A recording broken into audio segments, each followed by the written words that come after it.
అందరికీ శుభోదయం మరియు శుభాభినందనలు. ఈరోజు మనం గోరంత దీపాల పాఠాన్ని నేర్చుకుంటున్నాం. మరి కింద క్లాసులో గోరంత దీపాల యొక్క కవి యొక్క విషయాన్ని గురించి నేర్చుకున్నాం. ఇప్పుడు మరి ఆ గోరంత దీపాలని చేరదీసినటువంటి ఒక పెద్ద ఆయన ఏ ప్రకారంగా మరి కొంతమంది పిల్లల్ని చేరదీశాడు. మరి గోరంత దీపాలే కొండంత వెలుగు ఏ ప్రకారంగా ఇవ్వడానికి ఆయన మరి ఏ ప్రకారం తన వంతు ప్రయత్నం చేశాడు అనే విషయాలని కూడా కొంత విషయం నేర్చుకున్నాం. ఇప్పుడు ఒక పెద్ద ఆయన ఒక చెట్టు కింద కూర్చున్నాడు. ఆ చెట్టు పేరు వేప చెట్టు. అయితే ఆ చెట్టు కింద ఒక ఉయ్యాల బల మీద కూర్చున్నట్ట. అతని దగ్గరికి ఒక కుర్రవాడు వచ్చాడు. ఆ కుర్రవాడు వచ్చి ఆయనకు నమస్కారం చేశాడు. ఆ పెద్ద ఆయన ఆ కుర్రవాడిని ఆశీర్వదిస్తున్నాడు. అయితే ముందుగా ఇక్కడ వేప చెట్టును వర్ణిస్తున్నాడు. వేప చెట్టు గురించి గొప్పతనం గురించి వర్ణిస్తున్నాడు.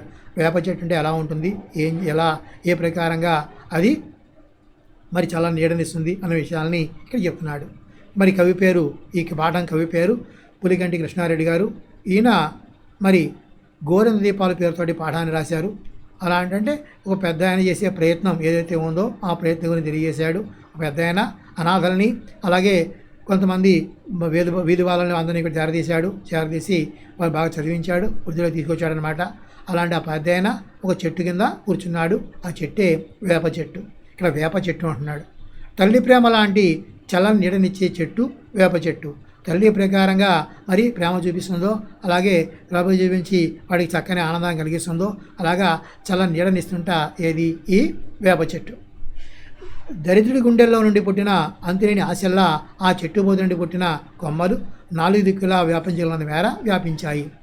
దరిద్రుడి గుండెల్లో పుట్టిన అంతులేని ఆశ. సాధారణంగా డబ్బున్నవాడికి మరి ఆశ ఉంటుందా అంటే ఆశ ఉంటుంది, లేదా ఆశ ప్రత్యేకంగా ఎవరిని ఉండదు వాడికి. చేత ఆల్రెడీ ఎక్కువ సంపాదించాడు కాబట్టి లోకంలో ఎవరైతే ధనం లేని వాడు ఉన్నాడో వాడికి మాత్రం అంతులేని ఆశ ఉంటుంది.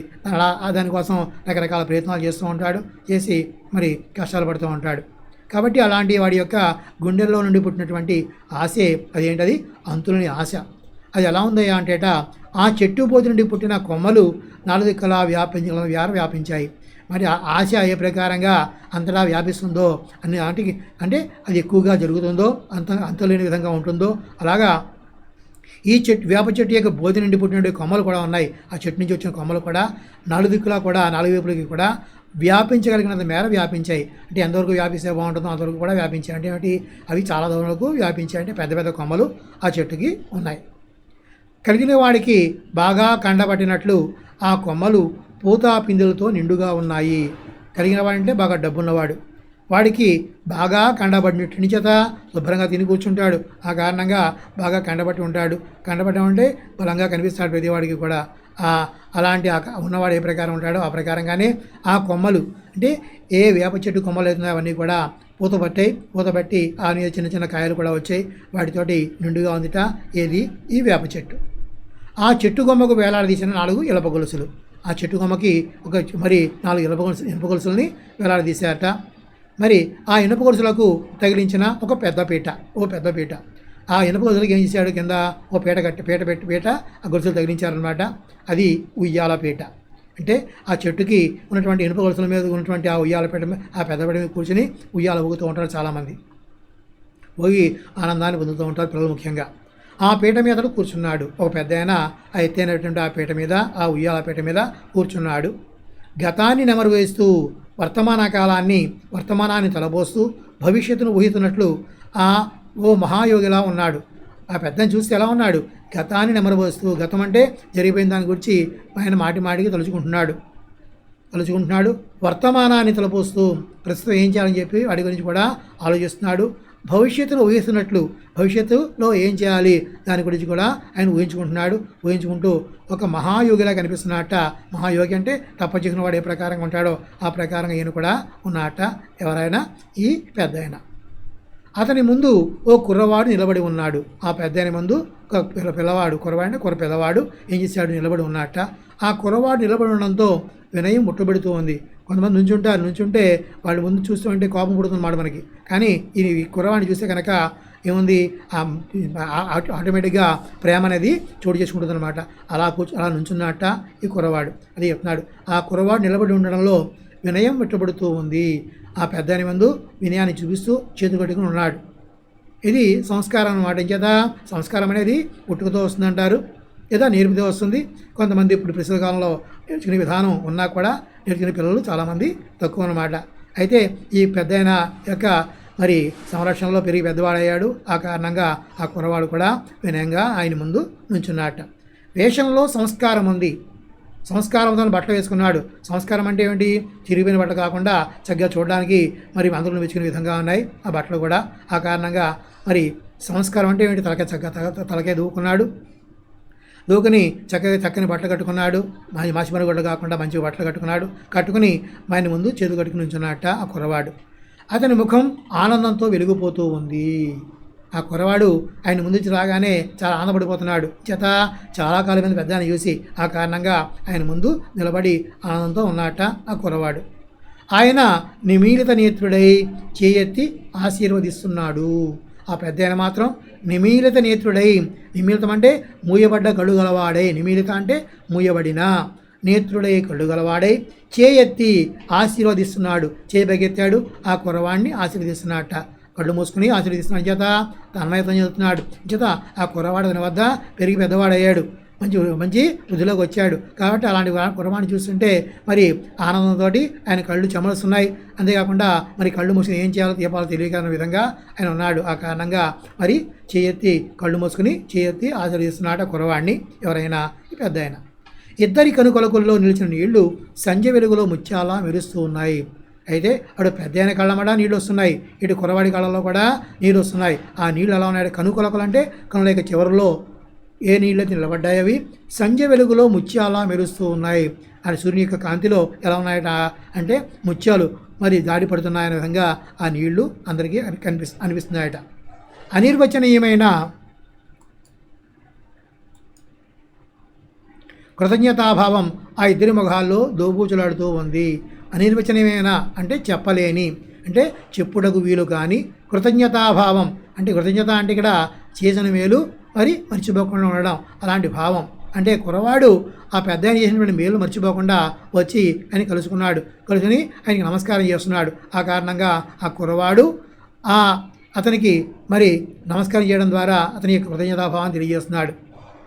మరి అలాగా ఉన్నటువంటి ఆ కుర్రవాడిని చూస్తూ ఇద్దరు మగవాళ్ళు కూడా అది అలాంటి కృతజ్ఞతాభావం అటు పెద్దలో కూడా అంటే ఏమిటి? ఆ కుర్రవాడిని చేరదీశాడు, ఉద్యోగం వచ్చాడు. కుర్రవాడు కూడా రావడంతో ఆయనలో కూడా ఆయన ఆనందంతో కృతజ్ఞత అతని కుర్రవాడి మీద చూపిస్తున్నాడు. కాబట్టి ఇద్దరి మధ్య కూడా ఆనందం అనేది కనిపిస్తూ ఇద్దరు మగవాళ్ళకు కూడా ఆ భావం కనిపిస్తూ అంటున్నాడు. అనుభూతిలో తడుస్తూ వాళ్ళు మూగబోయారు. అనుభూతులు అంటే ఆనందానుభూతిలో తడిచిపోతున్నారు. చేత ఇద్దరు కళ్ళ కూడా ఆనందం కలిగింది, కళ్ళలోంచి నీళ్ళు వస్తున్నాయి. కాబట్టి అలాంటి అనుభూతిలో తడుస్తూ ఉన్నారు. తడుస్తూ అంటే ఇక్కడ ఆనందం అనుభూతిలో వాళ్ళు మునిగిపోతూ వాళ్ళు మూగబోయారు. నోట్లోంచి మాట రావట్లేదు, ఏం మాట్లాడాలో కూడా తెలియట్లేట. ఆ మధుర సన్నివేశాన్ని మైలపరచడం నాకు ఇష్టం లేకపోయింది. ఎందువల్లంటే ఒక వ్యక్తి వచ్చాడు, ఈ కుర్రవాడు నమస్కారం చేస్తున్నాడు, ఆ పెద్దవాడు ఆశీర్వదిస్తున్నాడు. ఆ సమయంలో అక్కడికి ఒక వ్యక్తి వచ్చాడు. ఆ వ్యక్తి ఆ సన్నివేశాన్ని చూసి ఆ సన్నివేశాన్ని అతను కదపకూడదు, మార్చకూడదని చెప్పి అనుకున్నట్టు. ఆ కారణంగా కొంచెం దూరంగా ఉండిపోయాడు. ఆ మధుర సన్నివేశాన్ని మైలపరచడం నాకు ఇష్టం లేకపోయింది. చూసినటువంటి సన్నివేశం చాలా చక్కగా ఉంది, దాన్ని మైలపరచడం అంటే ఇబ్బంది పెట్టడం, నాశనం చేయడం ఆయనకి ఇష్టం లేకపోయిందట. ఆ కారణంగా అలాగని ఆ 4 బార్ల దూరంలో అలానే ఆగిపోవడానికి మనస్కరించలేదు. 4 బార్ల దూరం, 4 అంటే బార్లు అంటే 4 చేతులు 2 కూడా అటు ఇటు చేస్తే వచ్చేటువంటి బార, అలాంటి 4 బార్ల దూరం అంటే కొంచెం దూరంలో అలానే ఆగిపోవడానికి ఆయన మనసు కూడా రాలేదట. ఈ తటస్థ స్థితిలో అడుగు ముందుకు పడలేదు. తటస్థం అంటే అటు ప్రేమ చూపించి అటు ముందు అడుగు వేయలేకపోతున్నాడు, అలాగే అలా అని చెప్పి అక్కడ నిలబడలేకపోతున్నాడు. దాన్ని ఏమంటారు? తటస్థ స్థితి అంటారు. ఆ కారణంగా ఆయన అడుగు మాత్రం ముందుకి పట్టలేట్లా. తనివి తీరినట్లు మళ్ళీ ఒకసారి ఆ కుర్రవాడు అతని పాదాలని ఒడిచి పట్టుకున్నాడు. ముందు నమస్కారం చేశాడు, చేసిన తర్వాత మళ్ళీ ఆయన తనివి తీరలేదు. తనివి తీరడం అంటే తృప్తి కలగలేదు. ఆయనకి నమస్కారం చేసినా కూడా తృప్తి కలగలేదు. ఆ కారణంగా మళ్ళీ ఒకసారి ఆ కుర్రవాడు అతని పాదాలను ఒడిచిపట్టుకున్నాడు. ఎవరి పాదాలని? ఆ పెద్ద పాదాలను పట్టుకుని మళ్ళీ నమస్కారం చేస్తున్నాడు. పాదాల మీద తల ఆనించాడు, అంటే తల కూడా ఆయన పాదాల మీద పెట్టాడు. కన్నీటితోనే అతని పాదాలని కడుగుతున్నాడేమో మరి.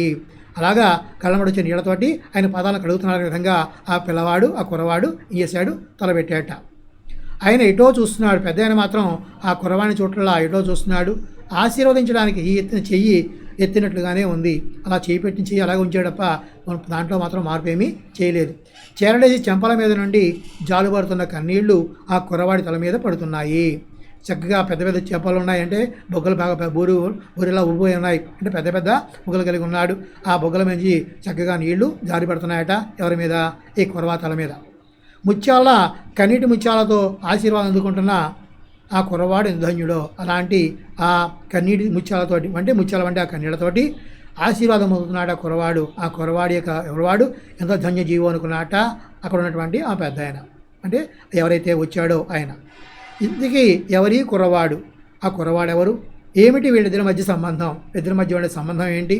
మహామేరువు లాంటి ఆ మనిషిని కదిలించిన ఆ కుర్రవాడు ఎంతటి అదృష్టవంతుడు. మహామేరువు లాంటి, సాధారణంగా మేరు పర్వతం చాలా స్ట్రాంగ్గా ఉంటుంది. అలాంటి ఆయన కూడా ఈయన తన యొక్క వినయంతో ఆయన కదిలించాడు. అలాంటి ఆ కుర్రవాడు ఎంతటి అదృష్టవంతుడు కదా అని చెప్పి ఆలోచిస్తూ నిలబడ్డాట వచ్చినటువంటి వ్యక్తి. దూరంగా ఉన్నాడు. ఇప్పుడు కొంచెం గ్రామరు, మరి జాతీయాలు నేను కొన్ని చెప్పుకున్నాం. నెక్స్ట్ చూడండి. అరచేతిలో వైకుంఠం అంటే చాలా తేలిక అని నమ్మించడం. అరచేతిలో వైకుంఠం చాలా తేలిక అని నమ్మించడం. నేటి రాజకీయ నాయకులు మాట మూటలతోటి అరచేతిలో వైకుంఠం చూపిస్తున్నారు. వైకుంఠం అంటే మరి ఇది విష్ణు యొక్క ప్రదేశం అన్నమాట. అంటే స్వర్గం చేరుకున్నట్లే అలాంటి దాని విషయానికి చూపిస్తున్నట్టుగా చెప్తున్నారట. అంటే ఏంటి, వాడికి మంచి మాయమాట చెప్తున్నారు. చెప్పి సులభంగా అక్కడ చేరుకుంటామని చెప్పినట్టుగా చెప్తున్నారు అనమాట. కాబట్టి రాజకీయ నాయకులు చెప్పే మాటని కూడా మరి ఎలాంటివంటే మాయతో కూడినవని చెప్పడం ఉద్దేశ్యం. నేటి రాజకీయ నాయకులు మాట మూటలతోటి అంటే మూటలతో అంటే మాటలనే మూటలుగా కట్టేసి ఏం చేశారు, వాళ్ళు అరచేతిలో వైకుంఠాన్ని చూపిస్తున్నారట. ఇక అగమ్య గోచరం అంటే తోచని స్థితి. అంటే ఏం చేయాలో తెలియదు, తోచని స్థితి. సడన్గా ఏదో వచ్చింది, మనం వెళ్ళిపోతున్న రోడ్డు మీద సడన్గా అనుకోకుండా ఏ పాము వచ్చింది, దాన్ని చూడగానే మనకి ఏమనిపిస్తుందంటే ఎలా ఎటు వెళ్ళాలో తెలియక ఉంటాం. దాన్ని అగమ్య గోచరం అంటారు. అలా అంటే తుఫానుకు నడి సముద్రంలో చిక్కుకున్న జాలర్ల పరిస్థితి అగమ్య గోచరం అయింది. మరి వాళ్ళు వేటకు వెళ్ళారు, అనుకోకుండా తుఫాను ఏర్పడింది, దాంతో సముద్రంలో చిక్కుకుపోయారు. అలాంటి వారి పరిస్థితి అగమ్య గోచరం అయింది. అంటే ఎలాగా, ఏ ప్రకారం అగమ్య గోచరం అంటే ఇలా ఏం చేయాలి, ఏ ప్రకారం ఒడ్డు చేరుకోవాలని చెప్పి ఆలోచిస్తున్నారు. అయినా కూడా వాళ్ళకి అలాంటి ఆ ఆలోచనే తోచట్లేదన్నమాట. ఇక అష్ట కష్టాలు అంటే ఎన్నో కష్టాలు. మన దేశంలో నిరుపేదలు అష్ట కష్టాలు అనుభవిస్తున్నారు. నిరుపేదలు అంటే డబ్బు లేనివారు. ఇక అల్లారు ముద్దుగా అంటే చాలా ముద్దుగా తల్లిదండ్రులు తమ పిల్లలను అల్లారు ముద్దుగా పెంచుకుంటారు. ఇది మాత్రం యథార్థం, ప్రస్తుతం జరిగేది అదే. ఆపద్ధర్మం ఆపదలో ధర్మమును పాటించుట. మరి మా పాఠశాలలో ప్రధానోపాధ్యాయులు ఆపద్ధర్మంగా నియమించబడ్డారు. సాధారణంగా మాస్టర్లు ఉంటూ ఉంటారు, అనుకోకుండా ఒక ఆయన రిటైర్ అయ్యారు. ఆ సమయంలో ఒక వ్యక్తిని మరి ఆయన స్థానంలో కొంతకాలం వరకు కూడా ప్రధానోపాధ్యాయులు నియమించారు. దాలా నియమించబడ్డాన్ని ఆపద్ధర్మంగా నియమించారని చెప్పి అంటారు. అంటే ఆ సమయంలో ఎవరో కూడా అధికారిగా ఉండాలి కాబట్టి ఆయన్ని ఒక వ్యక్తిని నిర్మించారు. ఆయన ఆపద్ధర్మ ప్రధానోపాధ్యాయుడిగా చెప్పబడతాడనమాట. ఇక ఆట పట్టించు అంటే ఎగదాళి చేయటం. బావ మరదళ్లను ఆట పట్టిస్తారు. బావ మరదళ్లను